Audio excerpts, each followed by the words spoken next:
caso, por exemplo, do Eberlin, né? E que eu tava falando que eu sou um admirador do trabalho dele. Eu comprei o livro dele, fomos planejados, tô lendo o livro. Eu não tenho tempo para ler tudo numa pancada só, eu vou lendo aos poucos e também eu volto e gosto de reler o que eu já li, né? Para entender bem. Um livro excelente, falando acerca do design inteligente, que é uma teoria que faz muito sentido. E ela casa muito bem com o modelo de terra plana. Por quê? Por questões óbvias. Se nós temos um designer inteligente que projetou o mundo tal como ele é, então nós temos que levar em consideração o que está escrito ali em Gênesis, na Bíblia. Por que a gente tem que levar em consideração? Na verdade é muito simples, Vilela. Quando você lê Gênesis e você faz uma interpretação do texto ali, que é literal, ao contrário de muitas pessoas que simplesmente batem o martelo e falam que aquilo é uma metáfora, não é. Aquilo ali é uma narrativa construtiva, exatamente falando como que o Criador fez o mundo, por que ele fez e para quem ele fez. Qual que era o significado da criação. Mas tem uma discussão, né? Se dias são dias ou são eras, né? Não, cada dia de criação, na verdade, não é um dia, são eras. São muito tempo. Mas tem essa discussão. O pessoal, mas você acredita que é um dia mesmo? Eu acredito que foi exatamente como tá lá na Bíblia. No dia primeiro, o Criador foi lá, criou. Viu que a terra era sem forma e vazia, e a escuridão pairava sobre a terra. No dia primeiro ele foi lá, criou luz, disse haja luz e houve luz, separou luz e trevas. Depois, se não me engano, no quarto dia, ele trouxe os dois grandes luminares, o maior para governar o dia, que é o sol, o menor para governar a noite, que é a lua, e assim por diante. Criou a parte seca, que é o que a gente conhece como terra, fechou a terra com o firmamento, o domo, que é a palavra utilizada lá no texto bíblico. Então dá a entender que ele fechou a terra com um domo, separou as águas de cima das águas abaixo. As águas que estão abaixo de nós é o que a gente conhece como os oceanos, que estão em volta da terra, e as águas de cima, que são conhecidas como as águas primordiais. E que teoricamente ninguém nunca teve acesso a isso. Porque se a gente for considerar aqui que o modelo da Terra plana é um modelo efetivo, que é realmente o que faz jus à nossa realidade, ninguém nunca conseguiu passar do domo. Se ninguém nunca conseguiu passar do domo, não tem como saber como é lá fora. O universo que a gente conhece como universo bíblico é o universo observável. São as estrelas e os planetas que compõem o firmamento. Que foi onde, isso está lá em Gênesis, no texto bíblico, onde o Criador colocou essas estrelas. Por quê? Para governarem os dias, os anos, as estações. Isso é bíblico, está no texto. Então, ele dá muito detalhe do porquê que ele criou cada coisa e para que ele criou aquilo. Isso qualquer pessoa que vá lá e faça uma interpretação vai entender. O que não faz nenhum sentido é você falar que a Terra é uma bola molhada. Essa foto tá errada. Essa imagem tá errada. Mostra a imagem que você colocou e depois o que não faz sentido é você ler Gênesis e interpretá-lo do ponto de vista que tudo que está sendo dito ali faz jus a uma bola que está girando em torno do seu próprio eixo no espaço, inclinada, com água grudada nela, vagando numa velocidade absurda, rumo ao universo afora, passando aí de galáxias e galáxias. Esse é o modelo heliocêntrico. Então a gente está em movimento. Enquanto a gente está conversando aqui, a gente está vagando pelo universo aí afora, certo? E você não acredita que seja assim? O problema não é questão de acreditar, Vilela. O problema é que, primeiro de tudo, quando você olha para os céus, muitos caras que defendem a Terra Globo, eles gostam de falar sobre os céus e as estrelas, né? Por algum motivo que eu não sei. Porque não é nem terra redonda, é a terra esférica. Esférica, né? Porque redondo pode ser plano também. Isso daí, ó. Esse modelo aí, sim. Vamos ver se eu entendi aí. Esse daí é um bom modelo. A abóbada da Terra domo. É a Terra circular, a Antártida fazendo 360 nela, o Polo Norte, que é o norte magnético ali no centro, onde o vórtex magnético está. Tudo nesse modelo, o eletromagnetismo que predomina.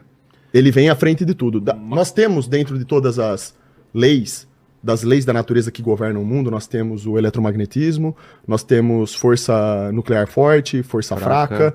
A fraca pode ser desconsiderável também, nós temos a forte e nós temos a gravidade. A gravidade ela vem por último. A gravidade ela é a perdedora das forças. É a mais fraca. Ela está sempre por último. O eletromagnetismo que comanda esse modelo aí. Então nós temos ali no centro o vórtex magnético, nós temos o domo ali que fecha a Terra, temos a Antártida que faz o 360, circundando a Terra.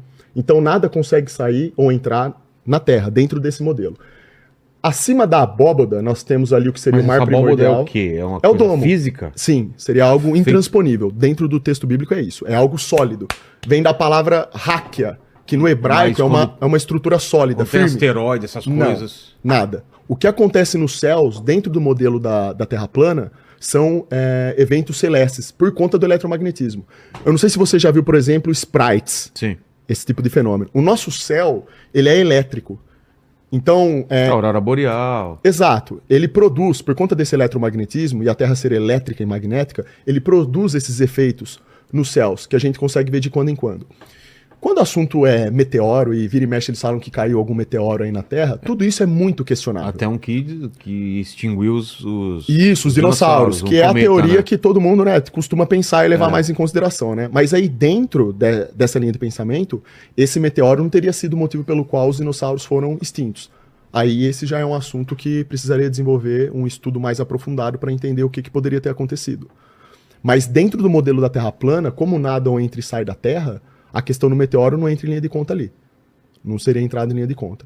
E essa questão de dinossauros também é uma questão polêmica, porque dentro do próprio debate do criacionismo contra a ciência naturalista tem essa polêmica dos dinossauros. Né? O Eberlin, por exemplo, disse que os dinossauros são mais novos do que a gente pensa.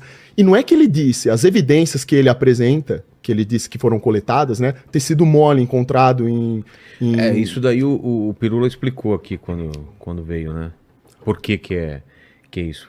Que isso não acaba não invalidando, né, a teoria dos milhões. Então, o problema que eu vejo, Vilela, é que é o seguinte, eu vejo informações boas tanto de um lado quanto do outro. Ok, legal. Só que, na hora de provar alguma coisa, isso não surge. Esse que é o problema. Então, o que eu vejo, quando eu pego de maneira... Não, mas a gente tem inúmeros cientistas e estudiosos que vêm provando que a Terra é redonda há muito tempo. Então, mas aí tem que ter um complô de todos eles, cara? É isso que você acha? Mas aí que tá o erro. Não é que a gente tem um monte de cientista falando provando, aliás, que a Terra é um globo. A NASA e outras... Não é só a NASA, né? É a russa, sim, é a chinesa. As agências espaciais. Todo mundo manda gente lá pra fora. Todo mundo tá num complô, cara. Mas isso aí... que eu acho difícil de... Então, só que o problema, velho, dentro dessa linha de raciocínio sua, que foi muito boa de você ter apresentado, é o seguinte... Se todos eles estão fazendo as mesmas coisas e todos buscam pelo progresso espacial, por que só o homem americano, por exemplo, pisou na Lua e nenhum mais repetiu esse feito? Por que em 1969, apenas o homem americano, que vinha perdendo a corrida espacial... Para os russos... Perdia de lavada, eles estavam muito à frente deles. Total. Como que do nada o homem americano vai lá e monopoliza a Lua? Porque lá é um monopólio dos Estados Unidos. Qualquer outra agência espacial hoje, se a gente for levar em consideração que essa narrativa de que a tecnologia que é desenvolvida hoje é muito superior à da década de 69, e realmente seria muito fácil ter até turismo para a Lua hoje em dia. Isso já era para estar acontecendo. Não faz o menor sentido a NASA dizer para nós que perderam a tecnologia. Isso não se perde, isso é algo muito sério. Isso é algo que marcou a história do mundo. Falou que perdeu tecnologia, como assim? Opa, eles já falaram. Falaram que não conseguiam reproduzir a mesma tecnologia que foi feita lá e por conta disso não conseguiriam voltar para a Lua agora. Vão voltar, né? Agora vão voltar. Agora eles dizem, mas é sempre assim, porque a NASA, na verdade, eles estão falando que vão voltar para a Lua já faz muito tempo. 2010 falaram que ia voltar, em 2020 falaram que ia voltar, agora estão falando em 2025 vão para Marte. Então eles vão procrastinando e vão sempre falando, ó, a gente vai voltar. Mas quando a gente acompanha um mero lançamento de foguete, por exemplo, a gente vê os N problemas que acontecem diante disso e o foguete, ele consegue subir ali numa faixa de pouco mais de 100 km de altitude. Quando o foguete consegue subir muito, já é muito, é considerado muito para ele. Quando a gente observa o cenário de lançamentos de foguete, a gente percebe que tem N problemas envolvidos ali e que não permitem que o ser humano vá para muito longe quando o assunto é lá em cima. E isso, parando para pensar de maneira lógica, faz sentido por quê? Se mais de 90% dos oceanos que estão aqui na Terra, que são perfeitamente acessíveis ao homem, não foram explorados e ninguém conhece, por que diabos o ser humano tem tanto domínio sobre o espaço, que é um ambiente infinitamente mais hostil do que o próprio oceano? Por conta de toda a radiação que existe. Nós temos o cinturão de Van Allen, por exemplo. Agora, olha como que a coisa fica interessante. O cinturão de Van Allen, ele fica mais ou menos a partir de 150 quilômetros de altitude. Existe esse cinturão, eu não tenho certeza se é 150 km de altitude, é uma distância bem alta em altitude. Mas existe o cinturão e é uma radiação muito poderosa. Essa radiação, ela corrói chumbo, qualquer tipo de material muito forte, né, que tem na roupa dos astronautas, que eles dizem que tem, né? Ele consegue adentrar nisso e afetar suas células. Aquilo ali, ele destrói o seu corpo, tem a capacidade de destruir mesmo. Quando os astronautas foram questionados durante uma entrevista que eles estavam dando por um jornalista que questionava eles constantemente sobre a ida à Lua, porque o jornalista, ele dizia que tinha fontes, ele tinha imagens para provar que a ida à Lua havia sido uma farsa, que dava para ver que aquilo foi gravado num estúdio, né? E esse mesmo jornalista, ele fez uma coisa interessante, ele foi na casa de cada astronauta que supostamente foi à Lua, ele foi com uma Bíblia. E ele pediu para esses caras colocarem a mão sobre a Bíblia e jurarem perante a palavra do Criador que eles haviam pisado na Lua e caminhado lá. E aí? Nenhum fez. Para! O último astronauta... Para! Eu tenho como mostrar isso. Canal do Inteligentista, para quem quiser ver, os astronautas fugindo Sério? da Bíblia. É sério, é vergonhoso. Sabe o que é aquilo? Sabe aquele vídeo lá do... Como que chama aquela mulher que fugiu da jornalista? Ela, senhora, é aquilo. É vergonhoso. Na hora de jurar, os caras não colocaram a mão. Teve astronauta que agrediu ele. Nossa. E que ameaçou ele de morte. Tá lá gravado isso. Ele entrou na casa do astronauta. Eu não vou lembrar do nome de todos agora, porque ele foi de um em um. Então eu não lembro exatamente a sequência agora. Coloca nos comentários aí, se vocês tiverem links sobre Mas isso. Dá pra prove ver. ou que não prove, né? E aliás, eu vou recomendar aqui, não sei se é do interesse seu, mas vou só recomendar. Claro. O canal do Inteligentista. Vocês poderiam facilmente chamar esse cara para vir aqui participar de um podcast. Ele é um físico, ele tem doutorado na área, ele é muito inteligente e ele é responsável por fazer, não só ele como outras pessoas, mas ele tem um pacote completo, porque ele fez um estudo muito minucioso a respeito da ida do homem à Lua. E lá no canal dele você tem um vídeo com uma compilação de tudo que foi dito sobre isso, de quase 8 horas, falando sobre a farsa da ida à Lua. Então tem todo lá os erros de gravação, tem a Tornauta, a gente chama ele de Tornauta, com cabo, onde você consegue ver cabo segurando eles enquanto eles estão gravando as cenas. Você tem questão suco de laranja aparecendo dentro da máscara, do capacete do astronauta. Como assim suco de laranja? Suco de laranja. Por algum motivo tinha suco de laranja grudado ali dentro da... Isso em solo lunar. São coisas que não fazem sentido. São uma série de erros. Então você tem a questão lá da bandeira que tremeu, você tem a questão da projeção da sombra. Quando você faz uma análise ali da maneira como a sombra está sendo projetada em relação ao astronauta, você percebe que aquela luz que está iluminando ele não é a luz do sol, é uma luz artificial que foi colocada ali. Tudo que acontece ali em volta dos astronautas dá a entender que a coisa está sendo feita num estúdio. E existe toda uma análise minuciosa acerca disso. Por isso que eu tô recomendando aqui o canal do Inteligentista e tô falando até que se quiser chamar ele para aqui para um podcast, puta, eu tenho certeza que renderia muito sobre esse assunto aí. Muito. Eu tava falando contigo que o Jaime mandou um WhatsApp aqui para mim, o Felipe Jaime, querendo fazer um debate contigo e você falou que topa, trazendo mais uma pessoa. De repente esse cara ou alguém, né? Por quê? Qual que é o sentido disso? Se for para fazer um debate, eu venho acompanhando esse assunto há muito tempo, Vilela. Eu vejo os comentários que as pessoas fazem na internet acerca de Terra plana. A maior parte dos comentários é apenas no sentido de desmerecer o modelo. Entendi. Tem caras que talvez até tenham estudado o modelo, mas por algum motivo eles não querem levar a sério e agir de maneira honesta sobre o que está lá no modelo. Se eu vou falar que o modelo não funciona, eu tenho que ser legítimo com o modelo. Eu não posso deturpá-lo, eu não posso desmerecê-lo. Ciência é isso. É o debate assim, é a ideia livre. Um modelo contra outro modelo. Que vença o melhor. Aquele que trouxer mais evidências, e era disso que eu ia falar com você, né? Que você falou que as agências espaciais, alguns cientistas provam, né, que a Terra é um globo, e não é bem assim.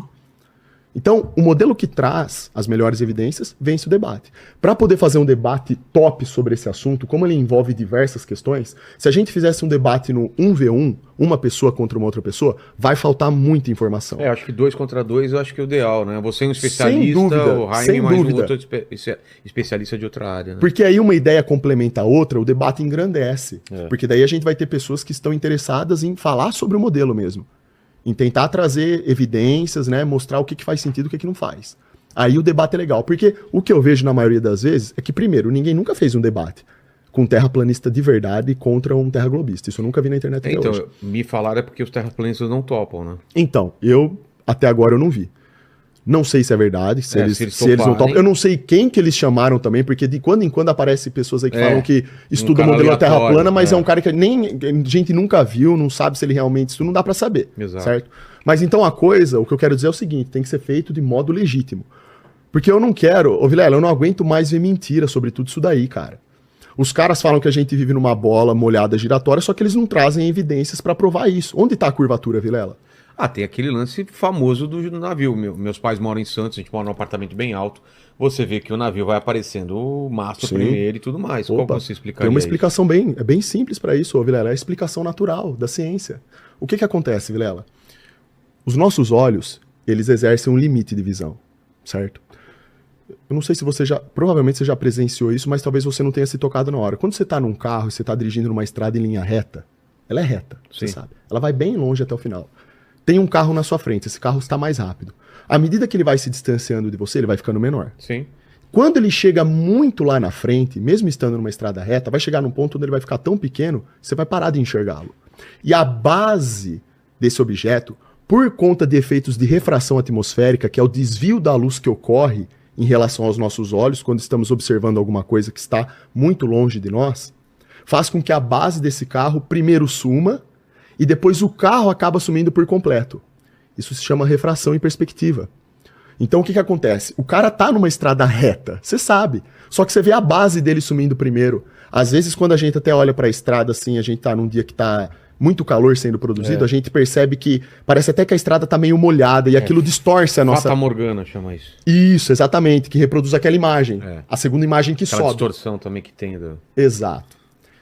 Então, todas essas distorções atmosféricas, elas, alicerçado a nossa perspectiva natural de visão, que a tendência é quando nós mas fizeram, se não me engano, no deserto da Bolívia, lá do Salar de Uyuni, né? Uyuni, né? Que é muito grande lá, e colocavam um mastro a muita distância com um binóculo, e o cara, pra bater a mesma coisa, tinha que subir o mastro, porque tinha já a curvatura, começava a pegar a curvatura. Você viu isso daí, né? Eu cheguei a ver, só que o problema, Vilela, é que é o seguinte, do mesmo jeito que nós temos testes de curvatura, onde os caras falam que a coisa está sendo encoberta por conta da curvatura, nós temos N testes de navios, cidades, qualquer tipo de objeto sendo observado a 30, 40, 100 quilômetros de distância. E não há nada, absolutamente nada, que explique isso. Não tem como um objeto ser observado nessa distância. A curvatura já deveria ser imensa. Porque existe um cálculo geométrico para a curvatura, dentro do modelo do globo eu estou falando. No modelo do globo eles dizem que a cada 5 quilômetros em linha horizontal nós já começamos a ter uma queda de curvatura. Existe até uma tabela que faz esse cálculo, que já tem o cálculo lá mostrando isso. Então, em 5 km você tem uma queda. 10 km vai ter outra queda. 15, 20, 25, 30... Isso é uma teoria, se a gente estiver num lugar alto, a gente vê o Everest de tudo, qualquer parte do mundo, Não né? por conta da nossa perspectiva. A densidade do ar atmosférico não permite que a gente veja. Vou te dar um exemplo. Se você for na praia fazer um teste de curvatura, uma ilha, por exemplo, muitas vezes a ilha ela é ocultada por conta que a gente está num dia nublado, choveu, e o ar, por conta das moléculas mudarem a sua forma e ter mais densidade em torno daquele objeto, nós não conseguimos ver o objeto, mas ele está ali. Quando você vai fazer um teste de curvatura, e por isso que eles dizem que você precisa fazer num dia ensolarado. E não é só um dia de teste que você tem que fazer. Se você vai fazer um teste de curvatura, você tem que fazer durante vários dias. Sempre tentando pegar as mesmas condições específicas de tempo para tentar confirmar se aquilo realmente está acontecendo daquela forma. Fazer a coisa bem redundante, entender bem como é que funciona. Eu não entendo é a Lua e o Sol como ficam eles. Estão fora do domo ou dentro do domo? Não, ali no caso eles estão dentro do domo. E eles se movimentam de maneira circular acima de nós. Então o Sol não é do tamanho que é na real, então o Sol é bem pequeno. Sim, no modelo da Terra plana, o Sol ele não tem 1 milhão de vezes o tamanho da Terra e ele não está a 150 milhões de quilômetros de distância. Coisas que não tem como você provar no modelo do globo. Ninguém nunca estendeu uma fita até o Sol e conseguiu medir a distância dele da Terra. Eles dizem que um cálculo feito pela NASA nos dá essa distância. Só que é uma distância absurdamente grande. E eu fico me perguntando qual que é esse cálculo, como que eles fizeram para, de maneira precisa, dizer que o Sol está nessa distância. Isso daí também é uma coisa que não surge. É uma coisa que faz parte do modelo deles. Eles dizem que o Sol tem esse tamanho e que está nessa distância. No modelo da Terra plana, o Sol ele é bem menor do que a Terra e ele está muito mais próximo. Ele está abaixo aqui do nosso firmamento. E eles que rodam, não é a Terra que roda? Não, a Terra está parada, quietinha. É tipo uma pizza com um negócio... É quando eu falei no Flow que era uma pizza, a turma que não está habituada, eles fazem até piada, né? Mas é realmente... É porque a borda... a borda ali, ó, você vê que tem a forma de uma pizza, ou de um prato, né? É uma borda Seja recheada, inclusive, sem ser catupiry, é gelo lá. Exatamente. Mas o que acontece se eu vou caminhando lá na borda, tem um paredão lá, o que que é? Aí a gente entra numa questão interessante também, as coisas que envolvem a Antártida. Eu costumo dizer o seguinte, querem provar de uma vez por todas que a Terra é uma bola? Seria muito fácil de fazer isso. Basta fazer uma excursão na Antártida, sendo filmada e gravada das pessoas atravessando o centro da Antártida. E nunca fizeram? Não. Nem de avião? O que pode ser feito na Antártida é assim, ó. A gente tem que falar com cuidado que isso daí é um assunto polêmico. Existe um tratado Os antártico. caras não vão derrubar esse vídeo aqui, Não vão. Não, tá. polêmico que eu falo é porque as pessoas elas não entendem. Sei lá, o FBI, os Não. homens de preto, os Que caras. vai nada, vai nada. Isso aqui não é nada que ninguém bem informado não saiba. Tá. Existe um tratado antártico onde mais de 40 países o assinaram, Inclusive o Brasil, né? inclusive o Brasil, e eles têm bases militares instaladas por toda a Antártida. Isso daí já é uma Inclusive coisa... eu quero fazer tem umas viagens pra lá. Então, As expedições. eles instalaram essas bases lá e dizem que é para fins de estudo. Legal, não sei o que eles estão estudando lá, né? A gente não recebe informações sobre isso, mas dizem que as bases militares estão lá. Abaixo do paralelo 66, você não pode navegar, porque abaixo do paralelo 66 ali é onde você começa a chegar próximo da Antártida. Então, proibido? um navio desconhecido ali, ele não pode ficar navegando por aquela região. Não pode, Tem que ter isso está autorização. determinado, tem que ter autorização. Se você vai fazer uma excursão para a Antártida, um turista, existe um limite muito bem estabelecido de território, onde você vai descer, você vai lá, vai tirar foto com os pinguins, vai andar um pouco ali do gelo, tira foto, né, filma alguma coisa lá e você volta embora. Isso que você falou sobre entrar na Antártica adentro e tentar buscar algo lá, entender qual que é o tamanho, como que é realmente a Antártida. Primeiro que isso do ponto de vista humano é algo meio que impossível, porque lá o ambiente é muito hostil.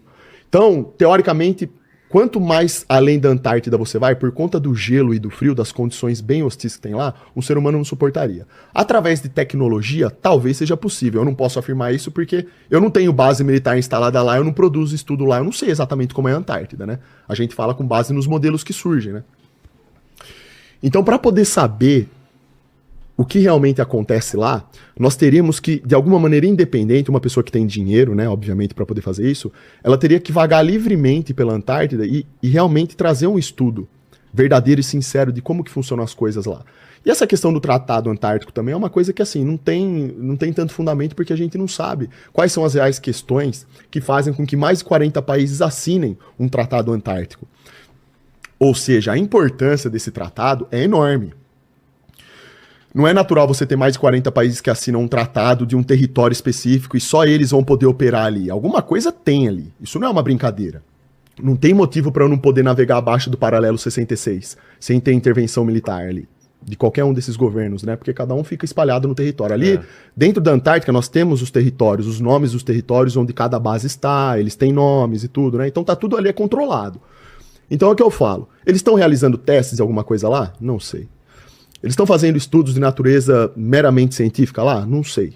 Não sei exatamente o que eles fazem. A questão é que ninguém consegue ir lá de maneira independente e fazer um estudo por conta própria. Então, se eu fosse aqui um acadêmico, que tem muito dinheiro, um cara que dedica a vida aos estudos, tem dinheiro e condições. Fala assim, eu vou investigar a Antártica por conta. Vou adquirir o equipamento que eu preciso, vou deixar tudo certo, redondinho, para poder ir lá investigar. Eu não posso fazer isso. Isso por si só já é algo sério, né? Por que não pode ser feito? O que tem lá? Uma maneira simples de provar que a Terra seria uma bola seria simplesmente fazer isso que eu falei. Pegarem pessoas e fazerem com que elas andassem, caminhassem, atravessassem a Antártida. Porque dentro do modelo da bola, a Antártica ela é bem menor. Sim. Então seria possível que as pessoas atravessassem, só que para atravessar de um lado para outro, mas pelo meio. Sim. Uma travessia mesmo, no meio. Não tem voo que faz isso? Não. Aliás, no modelo do globo, isso também é outra informação curiosa, todos os voos são no sentido de oeste e leste, ou leste e oeste. Não existe nenhuma volta ao mundo, naquilo que eles dizem volta ao mundo, no sentido eixo norte e sul. Ou seja, nenhum avião nunca passou por cima da Antártica, deu a volta no globo de assim, ó. Nesse eixo. É tudo de assim, ó. De lá e pra cá. Sim. No modelo da Terra plana, obviamente, isso é fácil de ser interpretado, porque ali os voos são feitos dessa forma também. Eles são feitos de maneira circular e também de maneira reta. Então, no modelo plano ali, os voos, não existe segredo. Um avião ele pode muito bem sair da Austrália e fazer uma curva lá por cima da Antártica e voar até o Brasil, ou ele pode simplesmente sair da Antártica e voar de linha reta e vir até aqui. Mas se um avião conseguisse ir pro meio, ia fazer o quê? Bater num paredão? Não, ali no meio é uma área onde geralmente os aviões não circulam, porque ali existe o vórtice magnético da Terra. Ali é uma área onde, para os aviões, não é muito interessante passar. Por isso que a maior parte dos voos que são feitos, eles são feitos de maneira circular. Eles não passam simplesmente no meio ali, assim, onde você está vendo ali, ó. por cima da cascata de gelo ali do Polo Norte, Não, entende? sim, mas é que eu vi um terraplanista falando que se alguém conseguisse ia desaparecer de um lado e sair do outro lado. Já Não. ouviu essa teoria? Não. Não é?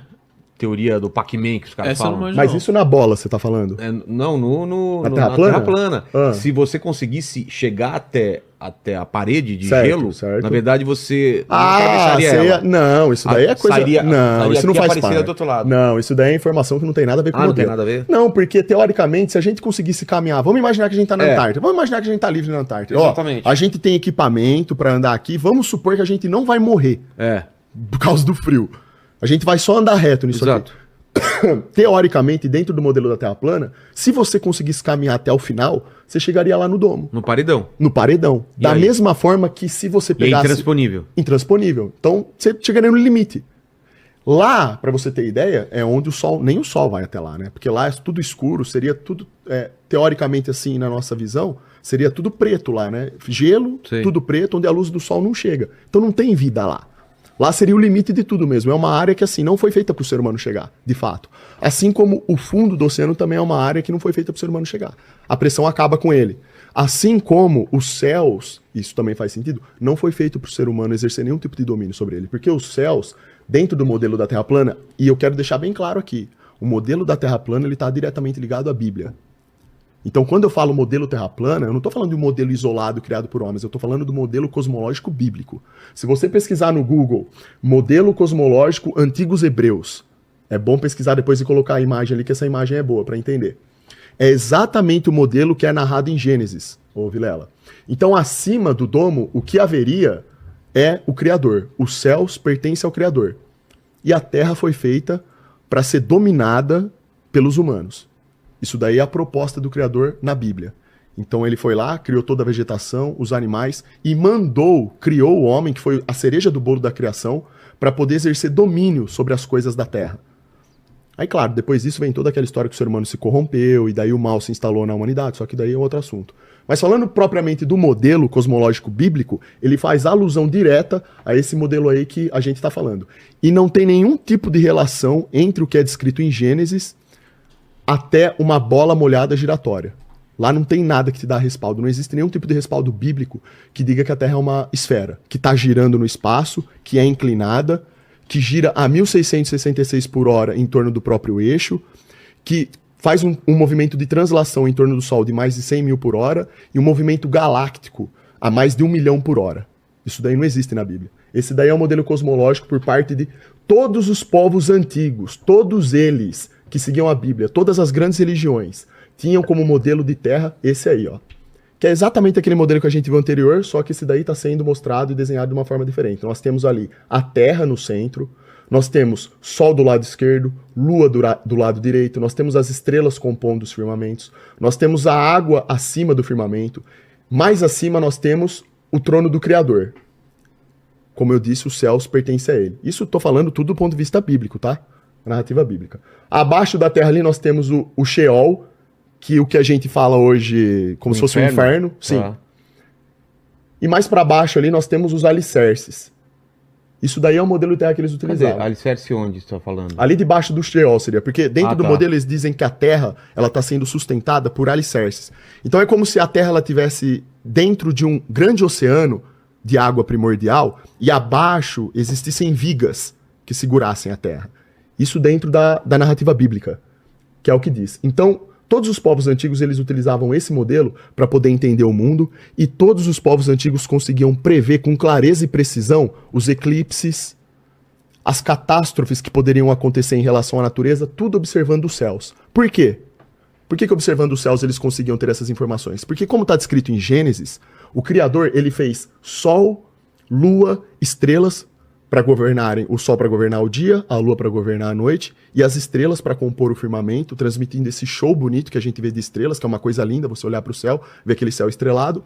Só que além disso, a informação contida ali é no sentido de poder guiar o ser humano, trazendo as estações do ano, trazendo o nosso tempo do que é, aliás, trazendo a nossa noção em relação ao tempo, do que é dia, o que é noite, eclipses, quando vêm, quando vão embora. Todos os povos antigos conseguiam prever isso com precisão. Eles sabiam quando iam acontecer os eclipses, porque o funcionamento dos céus, ele é sempre o mesmo, Vilela.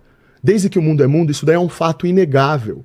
O céu é exatamente o mesmo. As constelações que nós observamos todo santo dia são as mesmas. As estrelas são as mesmas. Os planetas, os mesmos. Todos eles, os planetas aqui falando especificamente, eles cumprem com uma movimentação no céu de vai e vem. É um movimento retrógrado. Por isso que se chamam planeta. A palavra planeta vem disso, de movimento. Quer dizer que aquele corpo celeste, ele exerce capacidade de se movimentar. E isso é observável. Então faz sentido você chamar de planeta. Dentro do modelo específico cosmológico bíblico que a gente fala, é o que está na Bíblia, o que a gente conhece como planeta seriam as estrelas errantes. Ou seja, o planeta nada mais é do que uma estrela especial. Ele não é como as outras estrelas. A movimentação dele é diferente e o formato dele é diferente. Ele tem mais brilho, o corpo dele é diferente das outras estrelas que estão compondo o firmamento. Então tudo isso, na verdade, remete, pelo menos para mim, quando eu faço uma interpretação bíblica clara de Gênesis, que o Criador, ele fez todo esse céu, além de guiar a humanidade, poder trazer informação pra gente entender como que funciona o mundo com base no que o céu está dizendo para nós, ele também fez isso como uma forma de show, trazer um espetáculo pra gente. Então os planetas têm suas cores, as estrelas brilham, é uma coisa bonita de se olhar, né? Nós temos as auroras boreais, que são concentradas em regiões onde o eletromagnetismo é mais forte, que dá aquele show de luzes no céu, né? Aquela mistura de luzes que a gente vê. Tudo isso foi projetado pelo Criador, no sentido do quê? De trazer para o ser humano, mostrar para ele onde é a casa dele, onde que nós vivemos, onde que a gente exerce a nossa vida, e que nós estamos aqui para melhorarmos, para evoluirmos espiritualmente e conseguirmos ganhar o quê? A entrada dos céus. Isso daí é a proposta bíblica, certo? Tem pessoas que discordam, claro, podem discordar, só que aqui eu estou falando exatamente a minha interpretação sobre o que está na Bíblia. E eu garanto aqui, isso daqui eu afirmo. Qualquer pessoa que defenda o modelo da Terra globo, se ela for ler o que está em Gênesis, não tem como. É simplesmente impossível ela dizer... Mas eu sou cristão também. Sim. E eu sou da linha que vejo que as coisas são... Tem coisas que são metáforas e Sim. tem coisas que são literais.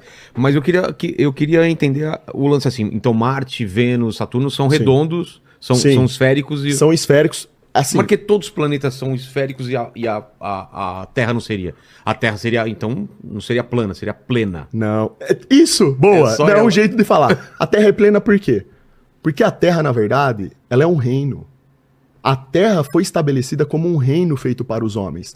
A Terra é totalmente diferente de qualquer estrela que está no céu. Por quê?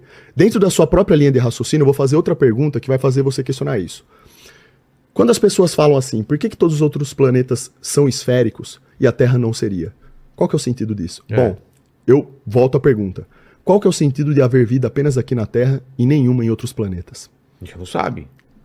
Mas o que a gente viu até hoje, Até desde agora, que o mundo é mundo... Até agora não tem prova. E peraí, não é que também não tem prova, a gente precisa ser sincero, porque o mundo, dentro do modelo deles, que o universo já está em mais de 13 bilhões de anos, a Terra tem 4,5 bilhões de anos, você não ter sequer um traço de vida lá fora, isso está trazendo uma mensagem pra gente. Então, o que eu quero dizer aqui, que a probabilidade de haver vida lá fora, fazendo uma matemática, pensando de maneira lógica sobre tudo isso, que envolve o modelo, esses números, nos mostra que nós não vamos encontrar vida lá. Se fosse para encontrar alguma coisa, muito provavelmente já teríamos encontrado. Pode ser que venhamos a encontrar? Pode. Se você perguntar para mim qual que é a chance disso acontecer, eu tenho que ser legítimo diante do que está aí.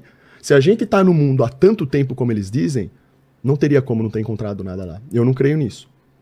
Então a questão aqui é o seguinte, quando você me perguntou por que a Terra não seria uma esfera, além desse fato de que só aqui existe vida, e isso é muito claro do porquê que só tem vida aqui, como eu falei anteriormente, o Criador, ele criou a Terra, fez os planetas e as estrelas para comporem o firmamento, para trazer essa mensagem para nós, para podermos interpretar o mundo à nossa volta, para estabelecer uma função ali.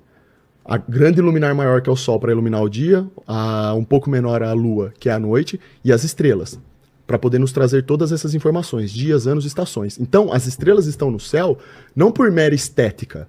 Além da estética, elas estão lá para cumprir com essa função. Entendi. Só que, além disso, tem uma coisa que é muito mais séria do que isso que eu tô falando. Você vai falar assim, poxa, não, mas caramba, a Terra é óbvio que a Terra é um planeta. A gente aprende isso, a gente sabe que é um planeta. Bom, como eu falei, para você definir que um corpo é um planeta, ele precisa cumprir rigorosamente com um movimento. Rotação, translação, e vários outros movimentos, dos 14 que eles falam que a Terra cumpre aí. O problema, Vilela, é que a gente não tem uma única prova sequer de que a Terra está se movimentando. Isso daí faz parte, é uma informação do modelo. Nós aprendemos que a Terra está se movimentando, só que isso é uma informação desse modelo. Eu não sou um cara... eu acho que o Paquito é esse cara para explicar o que prova que a Terra está se movimentando no espaço. Manda aí, Cara, Paquitão. Rápido, você tem 3 segundos para falar. Cara, o que prova que a Terra está se movimentando no espaço são as fases da Lua. Aí, ó. Boa. Não, Paquito. Mas eu tô falando isso, tô brincando, claro, mas seria legal esse papo com especialistas para sim. ter essa discussão deles, Mas essa eles pergunta- colocarem as provas, né? Mas essa pergunta dele é muito boa. É. Ele acabou fazendo uma pergunta boa ali, né? As pessoas falam, e É, as às vezes fases da ele Lua? faz, Porque é natural. Se a gente aprendeu a vida inteira sobre um modelo, a gente vai defender esse modelo. Claro. Por que as fases da Lua na Terra plana são diferentes do modelo do globo? O que explica isso? Como eu falei anteriormente, a Lua e o Sol são menores aqui dentro, certo? Estão aqui dentro da Terra e eles que se movimentam. A Terra está parada. O Sol, ele se move meio grau mais rápido do que a Lua no modelo da Terra plana. Então os dois estão circulando acima de nós e à medida que o tempo vai passando, o Sol vai chegando cada vez mais próximo da Lua. À medida que o Sol vai chegando cada vez mais próximo da Lua, as fases da Lua vão mudando em relação à proximidade do Sol com ela e em qual ponto que o Sol está, de frente para ela. Qual o ponto específico onde o Sol está e a Lua está, certo? Então, à medida que o Sol vem se aproximando da Lua, a Lua vai mudando de fase. Quando ela fica completamente carregada, que ela absorve essa energia do Sol, a gente tem a Lua cheia, que é quando existe um alinhamento perfeito em 180 graus do Sol e da Lua. Então estão assim, ó, um de frente para o outro. Nesse momento, quando a Lua está completamente carregada, tem aquela Lua cheia bonita que a gente vê. À medida que a Lua vai se movimentando e o Sol vai se distanciando dela novamente, ela vai perdendo essa energia e vem trazendo as outras fases, que são as outras fases que a gente conhece. Lua nova, lua, né? No caso não seria crescente, né? Porque tá voltando para trás, mas lua crescente, lua minguante, essas coisas, certo? Então a lua, ela vai mudando de fase, que as pessoas precisam entender no modelo da Terra plana. A lua, ela vai mudando de fase à medida que o Sol vai se aproximando dela, e ela carregando essa energia vai sendo modificada à medida que o tempo vai passando e ela vai circulando acima de nós. Então a lua, na verdade, ela é uma espécie de... Por isso que ela governa a noite, inclusive, né? De dia a gente não consegue observar sempre a lua. Depende muito do ponto onde ela tá, do lugar. Onde ela aparece. Só que daí a questão principal que as pessoas precisam entender é: a Lua, ela consegue ser carregada por conta da energia solar. Isso teria a ver com o eletromagnetismo, né? Como uma, sei lá, se a gente fosse uma espécie, sei lá, de bateria, por exemplo. Algo que fosse carregado, assim, entende? Com essa energia do Sol. E daí, na medida que vai avançando o tempo e o Sol vai se aproximando, se distanciando, e a posição em que ele está em relação a ela, a Lua vai mostrando suas fases. Você pode reparar sempre que você olha para o céu. Isso é outra observação empírica que qualquer pessoa pode fazer. O lado iluminado da Lua sempre está de frente para o Sol. Tem o lado escuro da Lua, né? Sim, quando a gente olha para o céu, a gente vê isso. Aliás, quando a gente olha para o céu, a sensação que a gente tem é que a Lua e o Sol estão se movimentando. Isso desde que o mundo é mundo. Mas nem tudo que parece né? E aí a gente tem que... Mas não significa que a gente não tem que levar isso em consideração. Sim. Porque a ciência, Vilela, parte disso, né? A única coisa que eu vejo é assim, não querendo desmerecer tudo que você falou, mas assim, não, a gente tem uma quantidade absurda de provas e de gente falando que é um modelo. Certo. E tem outro modelo que está sendo discutido agora que você precisa ter fé para acreditar. Chega um ponto que não tem prova também, é só fé. É só acreditar. Sim, tem coisas. Por exemplo, quando eu falo do firmamento, não tem como eu provar o firmamento. Isso aí teria que provar. Não, não tem como eu chegar aqui, ô Vilela, e falar assim pra você, a Terra é plana. Não. Da mesma forma que não tem como eles virem aqui provar que a Terra é uma bola. Esse é que é o problema, Vilela. A falta de evidência final, cabal, pra provar... Nunca foi provado, cara. Não tem como, Vilela. Onde tá a curva, Vilela? Me fala onde tá a curva, traga-me. Pode trazer pra qualquer lugar, pode falar pra qualquer jornal fotos, chamar. Imagens, vídeos da... Sabe o que eles têm de melhor pra espacial Mas não são fotos. Estação espacial. Não são vídeo, fotos. tem uma pancada de coisa. O problema, Vilela, então... tudo forjado? A gente volta na mesma questão. Mas você já viu? Sim, já vi tudo. Espacial, os caras passeando na estação espacial. Já vi tudo isso daí. Isso são coisas que podem ser perfeitamente feitas e mexidas em computador. Quando você fala de foto da Terra, deixa eu te lembrar um negócio aqui. Quando saiu o iPhone, se eu não me engano, a versão 6 dele, vinha a Blue Marble. O que é isso? De papel de parede. A Blue Marble era o que era considerado uma foto da Terra. A Terra bola lá, bonitona do espaço. Bateram uma foto e colocaram no iPhone. Um belo marketing, inclusive, né? Pra vender. Bom, aconteceu o quê? Anos depois, o próprio estagiário da NASA que fez a foto assumiu que aquilo era Photoshop. Só que a questão, Vilela, Mas é Photoshop porque eles pegaram sem nuvens, não é? pegaram... Não é que pegaram sem nuvens, é que as nuvens que estavam lá eram Ctrl-C, Ctrl-V. Você via as pessoas que fizeram a análise da própria imagem, elas percebiam que existiam várias repetições de imagem ali. Entendi. Muitas repetições de imagens de nuvens ali, Ctrl-C, Ctrl-V. Coisa que não bate, né? Coisa que é um indício de que a imagem foi forjada. Porque, principalmente se tratando de nuvem, não tem como você ter dezenas e dezenas de nuvens exatamente iguais. ali, Talvez os caras pegaram os lugares que estavam meio feio e cobriram com nuvens pra ficar uma imagem bonita, sei lá. A questão, Vilela, é o seguinte, o que eu tô te falando aqui não é uma brincadeira. O cara assumiu que aquilo lá foi uma foto forjada. Quando você digita no Google, ele pode digitar ali agora o Paquito, se ele quiser, coloca assim, ó, fotos da Terra. É tudo CGI. Não tem uma foto real da Terra. Outra coisa que eles mostram, que nem você falou, caminhada espacial, ônibus espacial. Aquilo é algo que pode... Os caras foram pra Lua, se a ida à Lua é questionável, extremamente questionável, se existem N erros de gravação lá que estão sendo mostrados, inclusive. E a própria NASA, dentro das transmissões que elas fazem, quando eles estão lá na ISS, que eles conversam com a gente, vira mortal, eles brincam de virar mortal lá, tudo. Diversas vezes apareceu atrás deles problemas de chroma key, aparece o fundo verde. Para! Pô, tem um monte de furo na NASA, da NASA na internet, ô Vilela. Tem vários canais que trazem isso daí. Os caras passando lá no Essa fundo... foto, por exemplo. Essa daí é a Blue Marble. Ali embaixo dá até pra ver as luas ali que foram editadas. Bem na parte de baixo ali, ó, no seu caso, Que ali do seu foto, lado hein? esquerdo. Só que isso não é uma foto, é uma imagem. Entendi. Tem diferença de foto pra imagem, né? Isso daí foi assumido depois que era uma imagem, ô Vilela. E até hoje as pessoas elas têm uma coisa que foi criada na cabeça dela que é o seguinte, elas pensam que isso daí é uma foto, que isso daí é algum tipo Real. de prova. Mas não tem. Ô, Paquito, tem dúvida